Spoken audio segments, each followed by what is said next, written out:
இனிய நாள் வணக்கம் என்னிய நட்புறவுகளே. நான் உங்கள் அன்பு சகோதரர் பல்கலை வேந்தர் முனைவர் லியோஜி திரைக்கலைஞர். இன்று பசுமை என்றால் உலகத்தில் உள்ள யாருக்கு தான் பிடிக்காது? அது மாதிரி ஒரு பசுமை நாயகன், இவர் பெயர்களிலும் பசுமை நாயகன். ஐயா, தங்களை பற்றி சொல்லுங்க. நான் சுற்றுச்சூழல் சார்ந்து நிறைய விஷயங்கள் பண்ணிட்டு இருக்கேன். அதில் மரம் வளர்ப்பு வந்து கடந்த 25 ஆண்டுகளாக செஞ்சிட்டு இருக்கேன். அதுலேயும் பிரத்யேகமாக பீமா மூங்கில்ன்றத தமிழகம் முழுக்க இப்போ ஆந்திரா, கேரளா, கர்நாடகா வரைக்கும் கொண்டு போயிட்டு இருக்கேன்.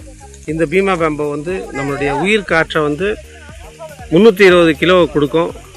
கார்பன் டை ஆக்சைடை 450 கிலோ எடுத்துக்கும். மற்ற எந்த மரங்களும் செய்யாத விஷயத்தை, அதிகமான உயிர் காற்றையும் அதிகமான கார்பனையும் எடுத்துக்கக்கூடிய மரம் இது. மற்ற எந்த மரங்களும் செய்யாத விஷயத்தை இந்த மரம் செய்யும். ஸோ நம்ம ஒரு கார்பன் நியூட்ரல் இந்தியாவை இதில் உருவாக்கலாம். கார்பன் நியூட்ரல் தமிழகத்தை இதனால் உருவாக்கலாம்.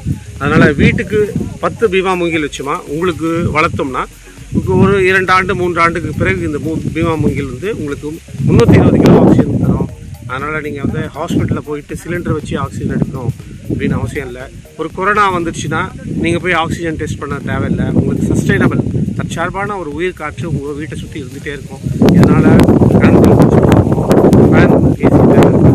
காற்றில் ஈரப்பதத்தை அதிகமாக 25 முதல் 35% ஈரப்பதத்தை கொடுக்கும், உயிர் காற்றை கொடுக்கும். அது இல்லாமல் இது கொசு வராது. ஆக்சிஜன் அதிகமாக இருந்தால் ஏர்பார்ன் டிசீஸ்ன்னு சொல்லக்கூடிய காற்றில் பரவக்கூடிய கிருமிகள் எதுவும் பரவாது. அதனால் நம்ம வந்து ஆரோக்கியமாக இருக்கலான்றத மக்களுக்கு தெரிவிக்கணும் அப்படின்றத நான் முன்வரேன். சிறப்பு.